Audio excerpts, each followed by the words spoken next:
Tudo bem. Marcos, capítulo de número 12. Nós estamos falando, enquanto você está abrindo a palavra de Deus, sobre o tema de colheita. Esse é o ano da colheita na nossa igreja, e a gente tem falado bastante sobre colheita desde o início do ano, e vamos continuar falando durante todo o ano sobre colheita.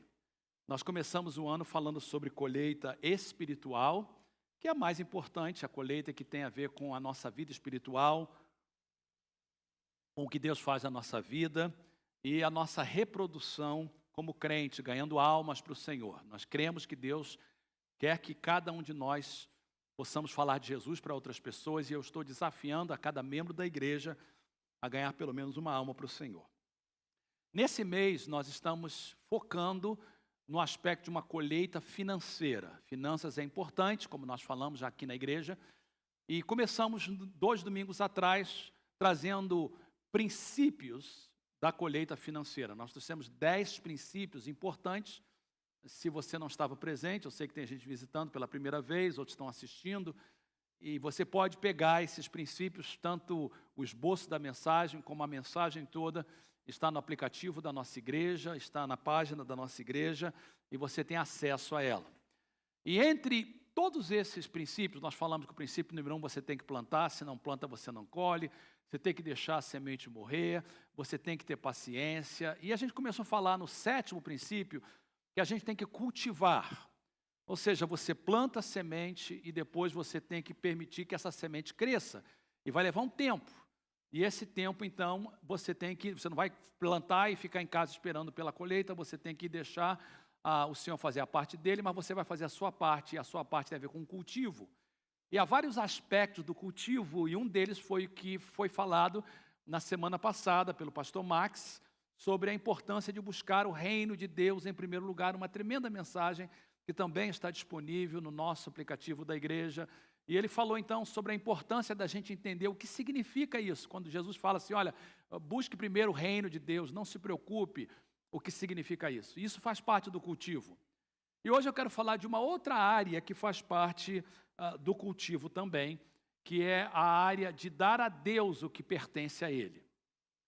Quando nós começamos, há 2 semanas atrás, eu trouxe para vocês, e como introdução, o Salmo de número 1, que você não precisa de abrir, mas o Salmo número 1, ele traz uma promessa. O Salmo número 1 faz uma afirmação muito forte. Diz assim, tudo que o justo faz prospera. Deixa eu repetir novamente, Deus é que fala, não foi o pastor Fernando, não foi nenhum pastor, nenhum homem. Diz assim, tudo que o justo fizer prosperará. E é uma promessa de Deus, e Deus não mente. Então, tudo que o justo fizer prosperará. Então, a gente precisa de definir o que significa justiça e o que significa prosperidade. E eu falei há 2 semanas atrás, e eu só trago em nossa memória novamente, que a justiça nossa não é baseado no que nós somos, mas o que Jesus fez por nós. Então, a cruz, quando Jesus morreu na cruz por nós, quando Ele deu a sua vida por nós, quando Ele perdoou os nossos pecados, a cruz nos fez justo. Contudo, mesmo sabendo que tudo pertence a Jesus e Ele fez o trabalho por nós, a justiça do justo, de acordo com o Salmo número 1, também é baseado nas suas escolhas. Então, o que nos faz justo não é só o que Jesus fez por nós, mas a maneira que a gente vive, as nossas escolhas que a gente faz.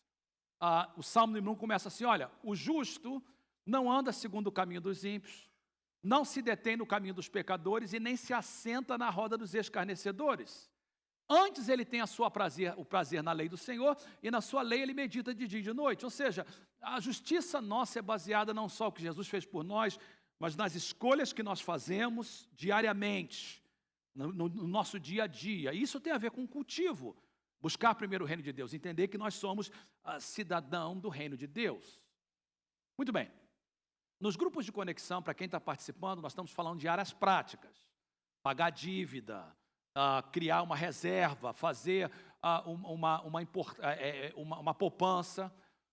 Nós tivemos, há 2 semanas atrás, uma pessoa que nos visitou pela primeira vez, e essa pessoa deixou um comentário para a igreja, achei muito interessante, ela não é crente, eu nem sei se ela está presente, ela veio de São José naquele dia, e ela deixou um comentário para nós, diz assim, olha, eu quero agradecer e parabenizar a igreja de estar preocupado com essa área. muitas pessoas não estão preocupadas com essa área, muitas igrejas estão preocupadas com essa área, mas eu quero parabenizar a igreja de vocês por estar preocupado em que os membros da igreja estejam livres de dívidas, estejam com uma reserva, com uma poupança e etc. Então é muito bom e por isso que a gente está fazendo o que a gente está fazendo.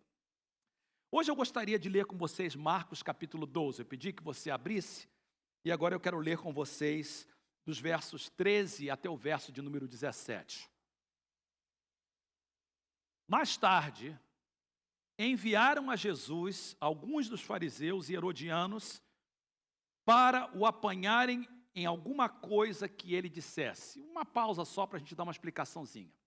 O texto diz assim, mais tarde enviaram. A pergunta é, quem enviou? Quem são eles que enviaram esses fariseus herodianos? Os que enviaram foram os líderes de Israel, o Sinédrio, que detestava Jesus. Queria Jesus morto a qualquer, porque Jesus era uma ameaça para a liderança deles.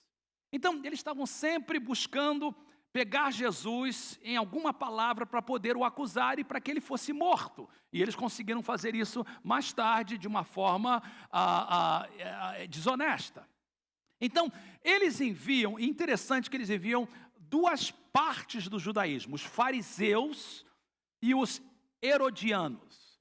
O judaísmo era dividido em várias seções ou várias secções, várias seitas. E os fariseus eram os conservadores e os herodianos eram os liberais.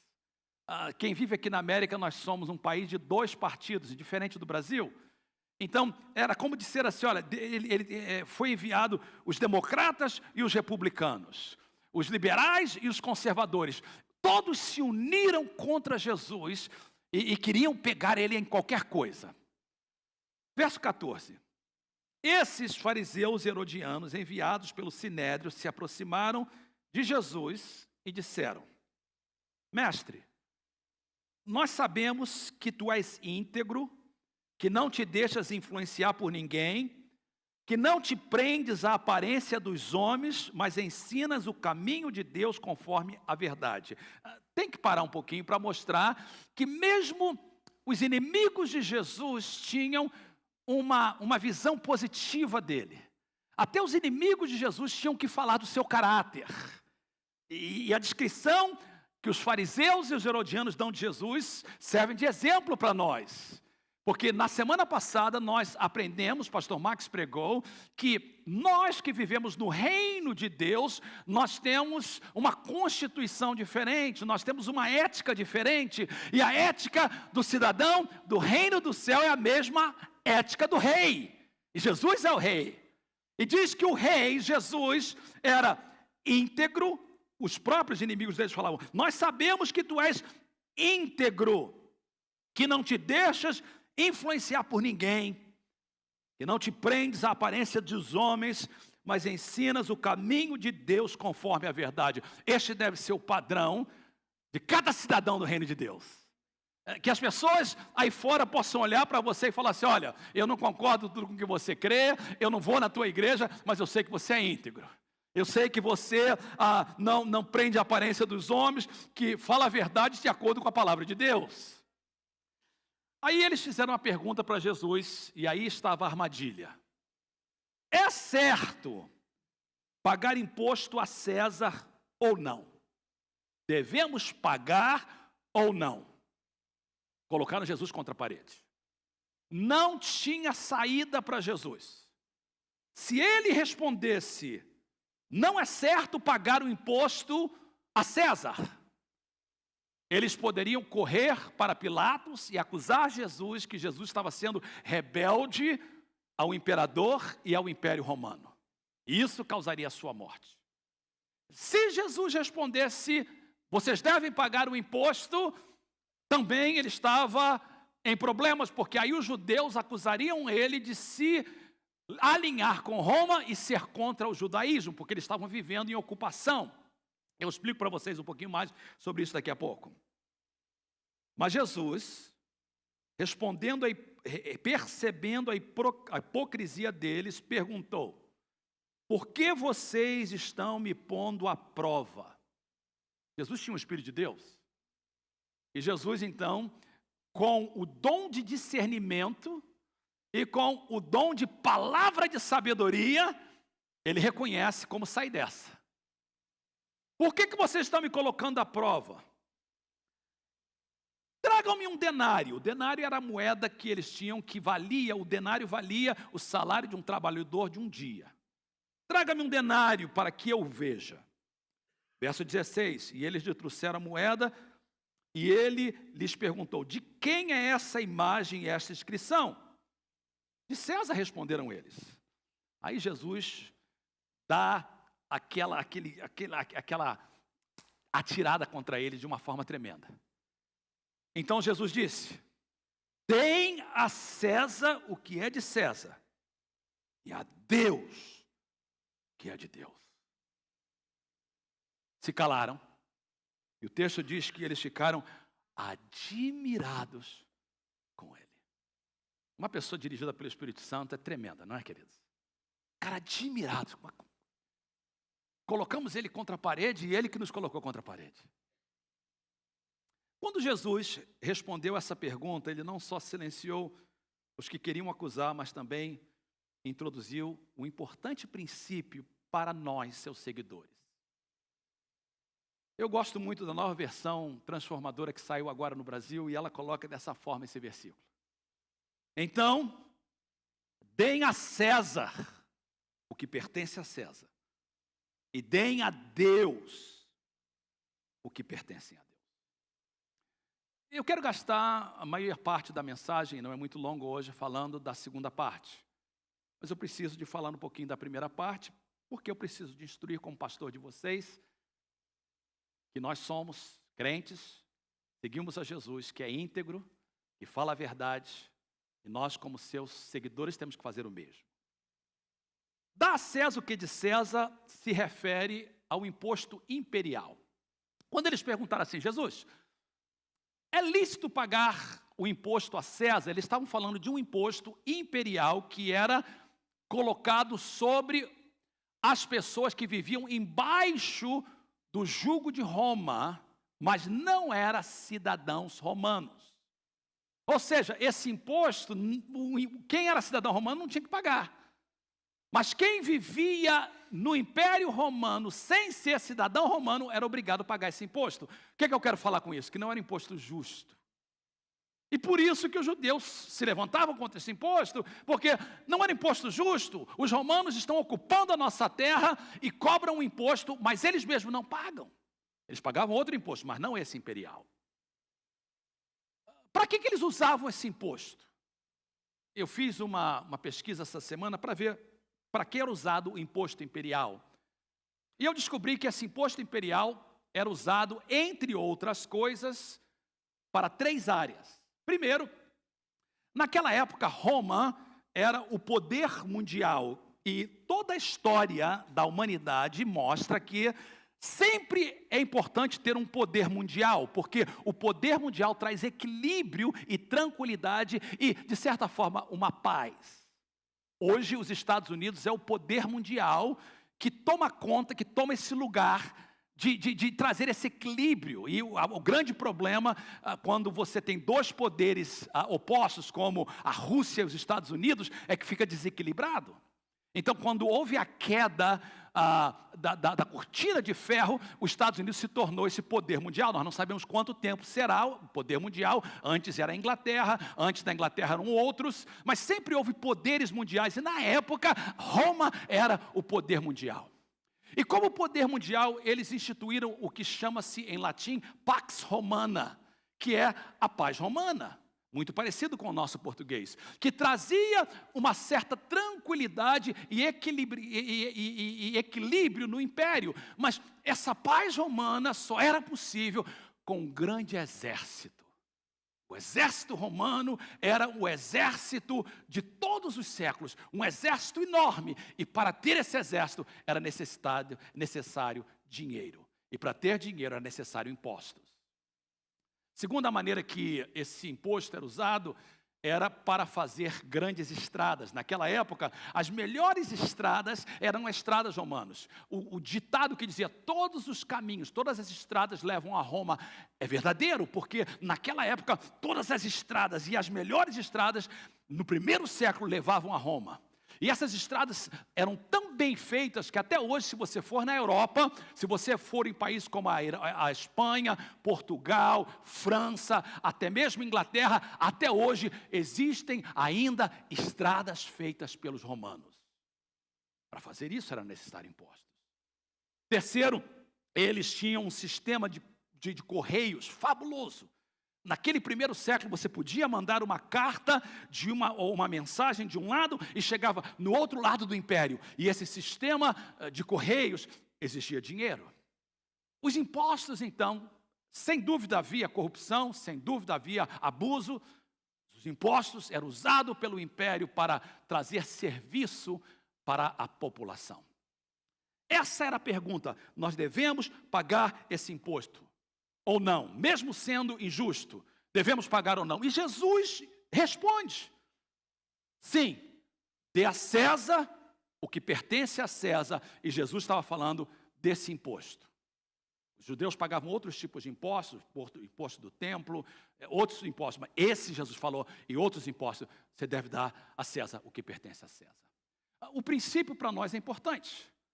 Se você vive aqui na América, você sabe que no dia 17 de abril, terça-feira passada, geralmente é 15, mas porque sempre eles dão um dia a mais por causa do fim de semana, dia 17 de abril foi o dia de a gente pagar impostos aqui na América. No Brasil é até dia 30 de abril, é no final do mês. Então, nós que vivemos aqui temos a obrigação, independente do seu status legal, nós temos a obrigação de pagar impostos de acordo com a passagem que nós lemos. Porque a Bíblia diz, dá a César o que é de César. Então, ninguém gosta de pagar imposto. Alguém que ama pagar imposto? Ninguém gosta. Eu preparo meus impostos. Tem gente que paga para fazer impostos, porque o meu é complicado como pastor, a lei é complicada para pastor, então eu aprendi a fazer o meu próprio imposto, e me leva mais ou menos 4, 5 horas para fazer o meu imposto. Eu fiz mais ou menos um mês atrás, e eu tiro um sábado, eu entro no meu gabinete, no meu escritório lá em casa, eu pego os recibos, e durante mais ou menos 4, 5 horas eu preparo o meu imposto. Mas eu não entro no meu gabinete falando assim, oh, glória a Deus, vou preparar meu imposto. Ninguém faz isso. Quando você marca para pagar o imposto, você diz assim, oh, eu vou pagar meu imposto, glória a Deus, Jesus mandou pagar, eu quero pagar. Alguém faz isso? Não. Nós pagamos o imposto, imposto de renda, nós pagamos imposto no estado, na Califórnia também tem imposto. Se você é dono de uma casa, você paga property tax, que é mais ou menos como o imposto predial do Brasil. E a gente paga também sales tax, tudo que você compra, com exceção de comida, mas no restaurante você paga, você tem que pagar sales tax, que varia de condado para condado. Quando eu cheguei na América era 6%, hoje está quase a 10%. Jesus está dizendo para nós o seguinte, como cidadão do reino dos céus, você tem que pagar imposto. Eu falo isso porque muitos crentes só negam o seu imposto, ignoram o seu imposto, mas são parte do reino dos céus. E eu vou falar uma coisa que talvez algumas pessoas não vão gostar, mas eu senti de falar porque eu preparei essa mensagem na terça-feira. E eu estava conversando até com o pastor Max sobre isso. Primeira coisa que eu queria falar para vocês é, independente do seu status legal, se você vive nesse país e ganha nesse país, Jesus está dizendo que você tem que pagar a César o que é de César. Você tem que pagar o seu imposto. Se você ganha cash, tem gente que ganha cash. Aí as pessoas que ganham cash, ou seja, recebem dinheiro, elas acham assim, não, eu recebo dinheiro, eu não tenho que declarar. Não tem que declarar se você não fosse cidadão do reino dos céus. Cidadão do reino dos céus vive de uma outra ética. Porque se a pessoa está te pagando em cash, é porque ela quer sonegar. Mas você não pode ser conivente com o que ela está fazendo. E se você recebe em cash, você sabe quanto você recebe, e Deus sabe quanto você recebe. Quando você fizer o seu imposto, dê a César o que é de César. Eu não ouvi nenhum amém. E eu sei que eu não vou ouvir, porque as pessoas não gostam de ouvir o que eu estou falando, mas eu vou falar. Segundo, eu gosto de comprar móveis nessas lojas de móveis aqui em volta, e todas elas são de chineses. Eu gosto, os chineses são tremendos. Eu gosto porque eu posso fazer barganha, eu posso negociar. Então eu vou lá comprar um móvel e o chinês fala assim, ó, $500. Eu falo, não pago, 500 não pago. Vamos, e eu começo a brigar com eles e tal e tal. E eles dizem para mim, ok, como é que você vai pagar? Eu falei, depende, você que deve dizer. Ele falou, não, se você pagar em dinheiro, é tanto. Se você pagar em cartão de crédito, é tanto. Eu pago em dinheiro. Mas toda vez que eu pago em dinheiro, eu faço questão que eles me deem um recibo e que no recibo diz assim, imposto incluído. Porque significa que se ele não pagar, o problema é dele. Eu negociei com imposto incluído.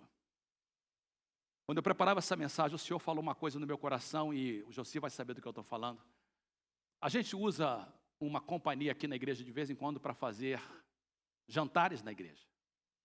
E ele não é o único, já aconteceu várias vezes, e até mesmo uma vez veio um bombeiro fazer um trabalho na igreja, e a pessoa sempre fala assim para a gente, olha, se você pagar em cash, será um tal valor. Se pagar em cheque, será outro valor. Quando eu estava preparando essa mensagem, o Espírito Santo trouxe uma convicção no meu coração, que o que a gente já fez, nós não podemos fazer mais, porque a gente sabe melhor. Ou significa, se a gente tem que pagar e a pessoa falar, olha, paga em cash, às vezes a pessoa fala em pagar em cash porque ela não quer que vá pelo banco, por alguma razão dele, que não tem nada a ver comigo, ou às vezes não quer passar pelo cartão de crédito porque existe uma taxa que o cartão de crédito cobra, mas nunca mais, e eu falo isso de púlpito, eu vou pagar alguma coisa em cash se eu não tiver um recibo que diga imposto incluído. E se a pessoa falar, não, se você fizer isso, você tem que pagar mais, a gente paga mais, porque a Bíblia diz, dê a César o que é de César, e dê a Deus o que é de Deus. Eu não vou ouvir muito amém por isso, mas eu preciso de ensinar. Você quer ser abençoado por Deus? Você quer que Deus te dê uma colheita financeira? Então, cumpra o que a palavra de Deus diz. E foi Jesus que falou isso. Se você comprar um carro, custa $1.000, não é justo, porque eu já paguei esse imposto. Não interessa, é a lei, cumpra a lei e Deus vai te abençoar. Vou para a segunda parte, porque está muito quieta a igreja agora e eu preciso de ter vocês me acompanhando. Mas eu tenho que ensinar a verdade. Dê a Deus o que pertence a Deus. Deem a Deus o que pertence a Deus. Deixa eu fazer uma pergunta para vocês, e vocês são inteligentes, mesmo se você está visitando, você conhece a Bíblia. Deixa eu fazer uma pergunta para vocês. O que pertence a Deus? Responda. Não. Tudo. Vocês são inteligentes, mas nem tanto. Vamos lá. O que pertence a Deus? Mais uma vez, o que pertence a Deus? Tudo. Tudo pertence a Deus. Então, quando a Bíblia diz assim, deem a Deus o que pertence a Deus, Deus está falando o seguinte, tudo me pertence. Agora, vocês responderam bem que Deus nos ensina que o dízimo é uma forma de nós expressarmos que nós estamos dando a Deus o que pertence a Ele. Eu preciso que vocês me prestem bem atenção no que eu vou falar por 10 minutos. Não conversa, não olha para o lado, preste atenção. Terça-feira eu preparei essa mensagem e eu já tinha todos os pontos preparados. Falar sobre dar a César o que é de César, dar a Deus o que é de Deus, e dar a Deus o que é de Deus. Vou falar sobre os dízimos, vou falar de 4 coisas. O propósito do dízimo, a promessa do dízimo, o lugar do dízimo e o dia do dízimo. Tudo preparado. Terça-feira preparei, quarta-feira olhei de novo, quinta-feira estava pronta. Essa manhã, eu estava dormindo, e mais ou menos 5 e pouca da manhã eu tenho um sonho. Eu não dou muito crédito a sonho. Eu pessoalmente não dou muito crédito a sonho. Mas esse sonho é um sonho estranho. Eu estava pregando num lugar, a igreja estava cheia, não era aqui na igreja. E eu sonhava, 5h20 da manhã eu acordei.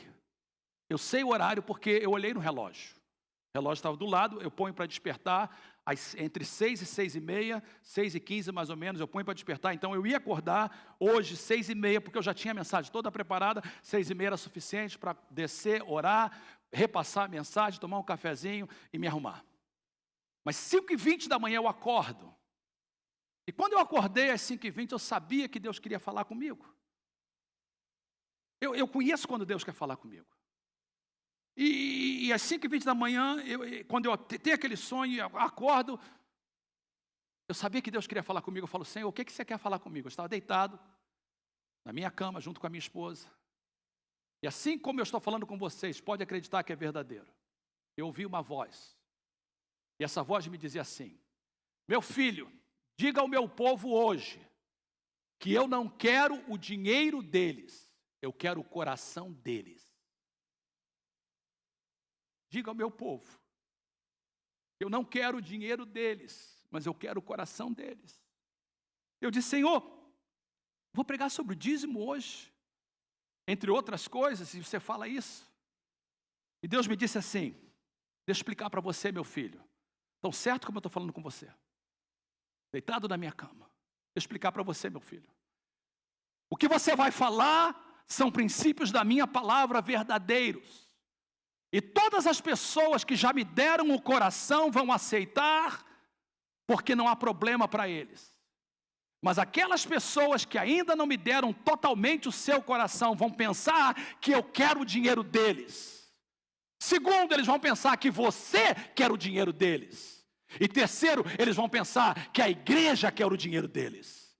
Então diga para o meu povo: eu não quero o dinheiro deles, quero o coração deles. E quando Deus me disse isso, deitado na minha cama, eu não levantei, o Senhor me fez ver algumas passagens da Bíblia. E como eu tive essa manhã, não tive tempo, não está projetada, eu vou simplesmente conversar com vocês. O Senhor me fez lembrar de algumas passagens na Bíblia, uma delas está em Mateus 23.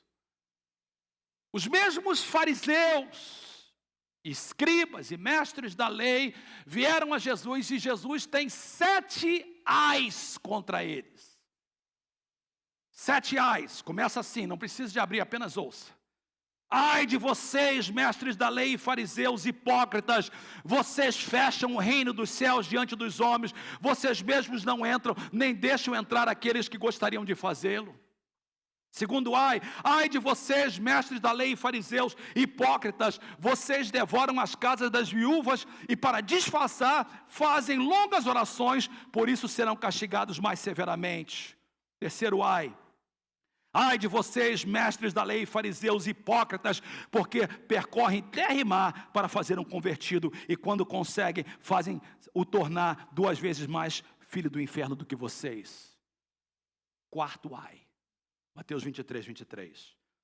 Ai de vocês, mestres da lei e fariseus hipócritas, vocês dão o dízimo da hortelã, do endro e do cominho. Vocês dão os dízimos do mais pequenininho. O que Jesus está falando? Que os fariseus eram tão meticulosos no dízimo, que eles davam o dízimo das especiarias.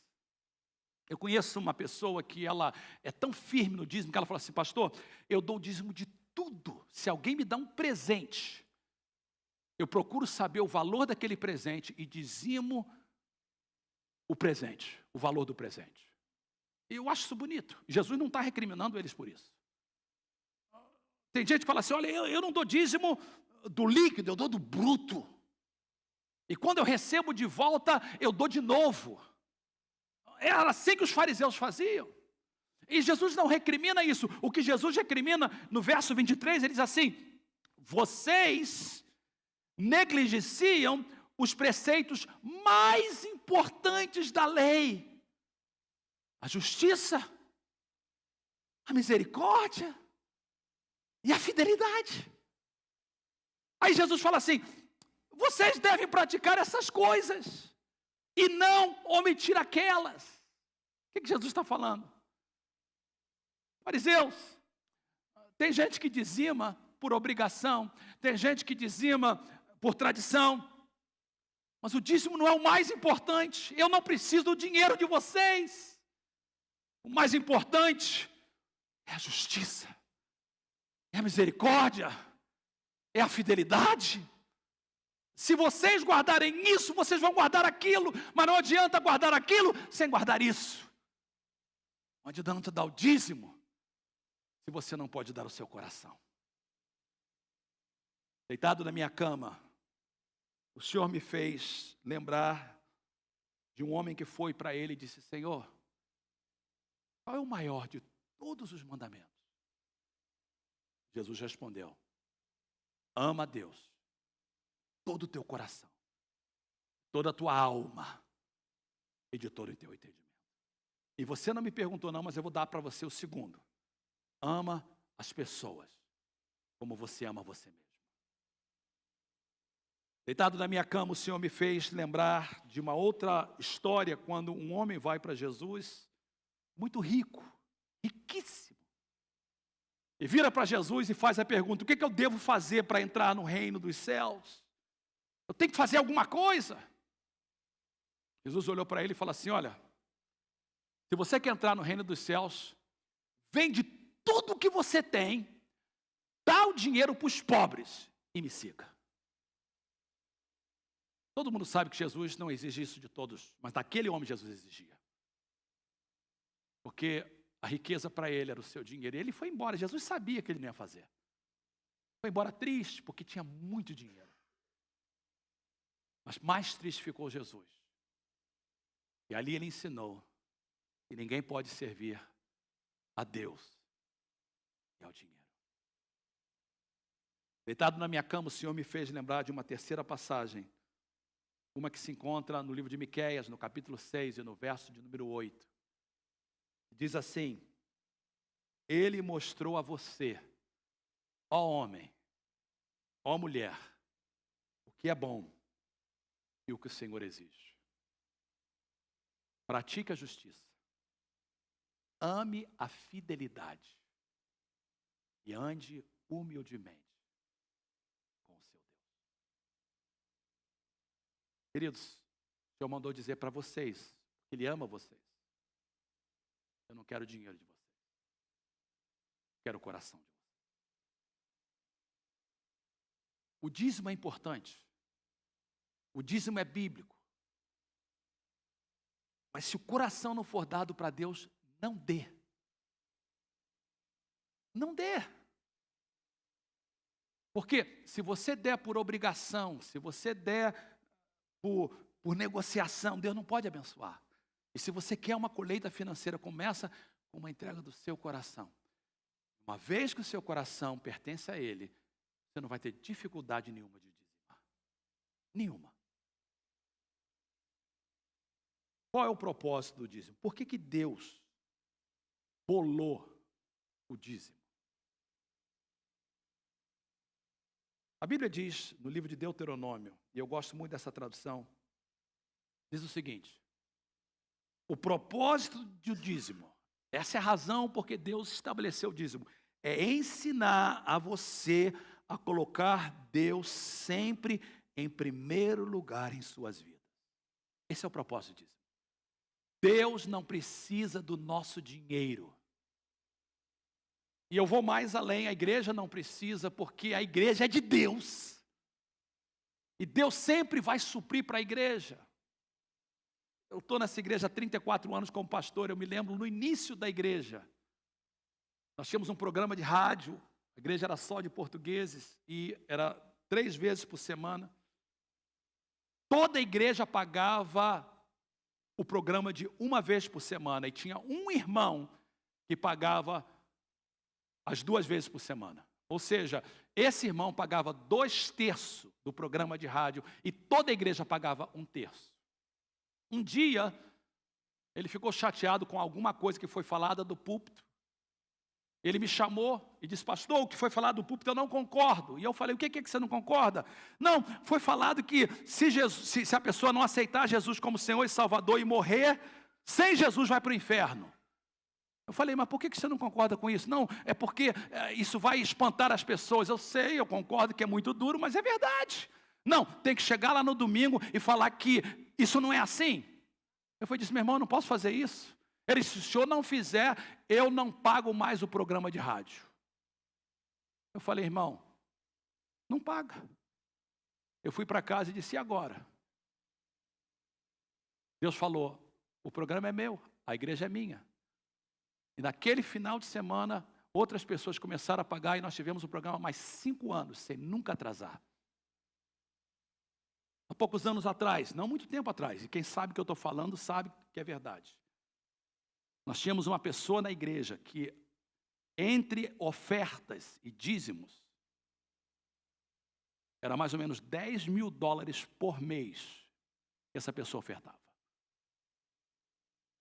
E quando essa pessoa se levantou e fez algumas coisas desagradáveis ao Senhor, nós ficamos, e agora?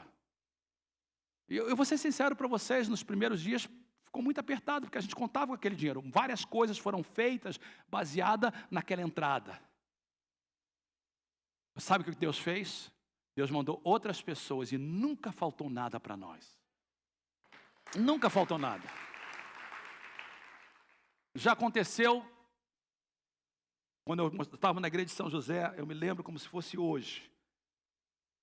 Nós tínhamos que pagar a conta da igreja, o mortgage da igreja, e a gente fez uma decisão que íamos confiar em Deus, e era mais ou menos dia 28, mais ou menos, o pagamento era no dia 30, nós não tínhamos o dinheiro, eu não sabia como conseguir o dinheiro, e eu fui para a igreja para orar, lá em São José, e eu me ajoelhei e orei, disse: Senhor, tem misericórdia, ajuda-nos, faz alguma coisa. Enquanto eu estava orando, alguém bateu, era uma irmã da igreja portuguesa, ela disse assim: pastor, eu fiz um voto a Deus, que se Deus livrasse o meu filho da cadeia, o filho estava preso, eu ia dar uma oferta para o Senhor. Mas nessa manhã, me deu uma coisa e falou assim: se você prometeu, dá agora, antes dele sair. E ela trouxe o dinheiro suficiente para pagar a conta que nós precisávamos 2 dias depois. Eu poderia dar inúmeros testemunhos. O que eu quero mostrar para você é o seguinte, queridos: Deus não precisa do dinheiro, a igreja não precisa, mas quando a gente faz, é para nosso bem. O propósito do dízimo é ensinar a você colocar sempre Deus em primeiro lugar. O que você quer de Deus e quer que Ele abençoe, você coloca Deus em primeiro lugar. Se você quer que Deus abençoe suas finanças, coloque Deus em primeiro lugar. O princípio do dízimo é você dar os primeiros 10% da tua renda de volta para Deus. Por que isso? Deus não precisa do seu dinheiro, mas Ele quer o que o seu dinheiro representa, o seu coração. E Ele quer que você confie nele.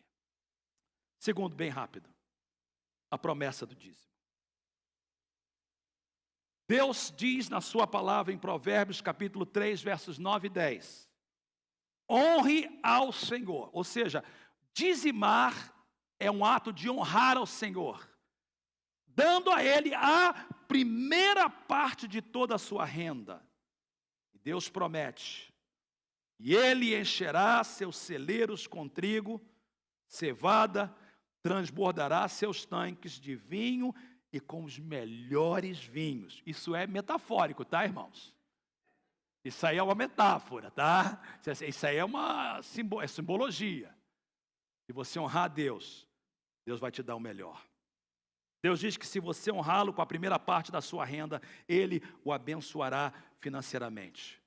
Se você tem que ficar com dívida com alguém, nunca fica com dívida com Deus. Não dá certo. Se você faz $100, dá os 10. Se você faz 1.000, dá 100. Mas sempre dê o Senhor o seu primeiro, porque é uma promessa. Eu fiz essa ilustração quando nós falamos de transformação financeira. Eu chamei o pastor Soares, ele ficou aqui na frente. Eu falei: pastor Soares, se eu te der $100.000, você aceita? Ele disse: aceito. E eu disse para ele: olha, o único requerimento é que você me devolva 10.000. Você aceitaria? Claro que sim. Tudo pertence a Deus. E quando você é fiel no seu dízimo, Deus promete: eu vou te dar mais. Terceiro, o lugar do dízimo. Onde você deve dar o seu dízimo? Você não dá o seu dízimo para o World Vision, para alimentar crianças na África, crianças no Brasil. Você não dá o seu dízimo para ajudar um irmão que está desempregado. Isso tudo é bom, mas isso é ato de caridade. Dízimo não é um ato de caridade. Você deve ofertar, abençoar outros lugares, abençoar quem tem necessidade. Mas dízimo é um ato de adoração. Quando eu dou meu dinheiro para uma pessoa que está em necessidade, eu não estou adorando. Eu estou sendo uma pessoa caridosa. Quando eu dou uma oferta para abençoar uma criança lá na África, eu não estou adorando. Eu estou sendo caridoso. Dízimo é um ato de adoração. E a Bíblia diz no livro de Malaquias, capítulo 3, verso 10, tragam o dízimo todo ao depósito do templo. A palavra-chave é todo, para que haja alimento em minha casa. Ponha-me à prova, diz o Senhor dos Exércitos, e vejam se eu não vos abrir as comportas dos céus e derramar sobre vocês tantas bênçãos que nem terão onde guardá-la. É Deus que promete, não é o pastor, é Deus que promete. Pastor Fernando, aonde é o depósito do templo? O depósito do templo é a igreja que eu pertenço. O depósito do templo é a igreja em que eu adoro ao Senhor. E se você adora ao Senhor na igreja Mensagem de Paz, esse é o lugar que você deve trazer o seu dízimo. Para terminar, o dia do dízimo. Quando você deve dar ou devolver o seu dízimo? Você faz isso no dia em que você adora. A Bíblia diz em 1 Coríntios capítulo 16, verso de número 2, em cada dia do Senhor. No nosso caso, o dia do Senhor é no domingo. Os hispanos estão agora tendo culto na sexta-feira. O dia do Senhor para eles vai ser na sexta-feira. O pastor César, que pregou na nossa igreja, tem culto no sábado. O dia do Senhor para ele é no sábado. No nosso caso, é no domingo. Cada um de vocês deve colocar de lado algo que você ganhou durante a semana e usá-lo para essa oferta. A quantia depende de quanto o Senhor ajudou você a ganhar. É proporcional. E essa é a beleza de Deus. A justiça de Deus. Dízimo é proporcional, ninguém dá mais do que o outro. Quem ganhou 100 deu 10, quem ganhou 1000 dá 100 e os dois deram igual. Eu queria que vocês lessem comigo essa frase que eu vou colocar projetada para você. Todo mundo lê comigo, por favor. Próxima frase. Juntos, quando você dá a Deus, no primeiro dia da semana, a primeira parte do seu dia e a primeira parte do seu dinheiro, então você diz a Ele: você é realmente o número 1 na minha vida. Guarda isso. Quando você dá no primeiro dia da semana, a primeira parte do seu dia, a primeira parte do seu dinheiro, então você diz a Ele: você é realmente o número 1 na minha vida. Note que no versículo anterior diz: cada um de vocês coloque de lado algo, ou seja, você precisa de planejar. Dízimo não é para ser dado por impulso nem por emoção, é para ser dado por obediência. Eu quero terminar essa mensagem fazendo 3 coisas, e eu pedia que o Moisés, por favor, viesse, já preparasse, o grupo de louvor fique até eu chamar vocês. Primeira coisa, eu gostaria de terminar com mais um versículo da palavra de Deus que eu estava lendo em Deuteronômio no meu devocional essa semana. Diz assim, prestem atenção.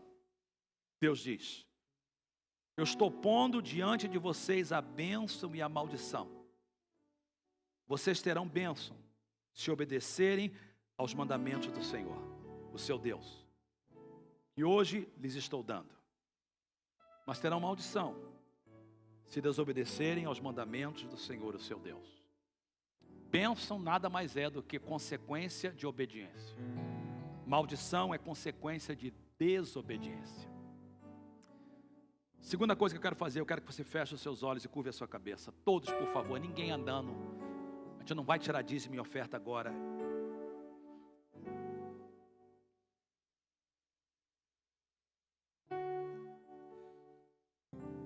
Deus mandou te dizer essa manhã: diga, meu povo, eu quero não o dinheiro deles, mas o coração deles. Pergunta para você, e só você pode responder, todos de cabeça baixa, olhos fechados. Até você que está assistindo em casa. O seu coração já pertence ao Senhor. Nós cantamos um hino essa manhã importante. E esse hino é inspirado por Deus, assim: tudo entregarei, tudo entregarei. Sim, por ti, Jesus, tudo deixarei. Se a gente retém o nosso dízimo, se a gente retém a nossa devoção, se a gente não ama as pessoas como Deus ama, alguma coisa está errada. O nosso coração não foi dado completamente para Deus. E a pergunta que eu quero fazer para você nesse momento é: O seu coração realmente é de Deus? Você ama a Deus de todo o teu coração, de toda a tua alma, de todo o teu entendimento? Você deixa Deus fazer em você uma obra de amar as pessoas como você ama você mesmo? Quando a gente dá o dízimo, Deus está falando para a gente: eu quero o dízimo, mas eu quero mais fidelidade, integridade, honestidade.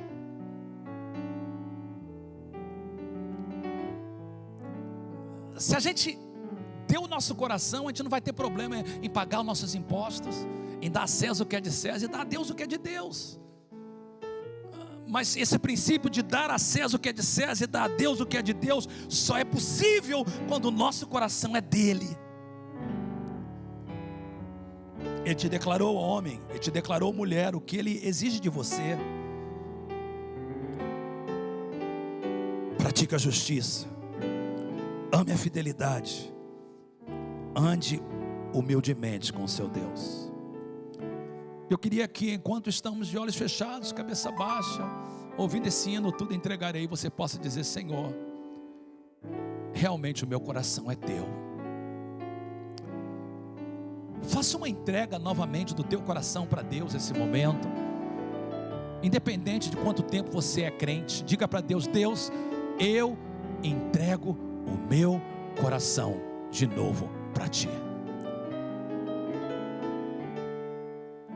Tu mandaste o teu servo falar que eu não quero o dinheiro, eu quero o coração. Porque se eu tiver o coração, tudo mais vai acontecer. Então, Senhor, receba o meu coração, ele é teu. Faça essa oração nesse momento. Pai, independente de onde estamos na nossa caminhada contigo, alguém aqui nessa manhã que ainda nem fez uma decisão para ti, que essa pessoa possa hoje entregar o seu coração para ti, Senhor. Ou se nós já temos entregado o nosso coração, mas ainda retemos áreas da nossa vida, nós não só cantamos, mas nós fazemos dessa nossa oração: tudo entregarei, tudo entregarei. Sim, por ti, Jesus bendito, tudo, tudo, tudo estou disposto a deixar por ti, Senhor. E que todo o povo de Deus diga amém.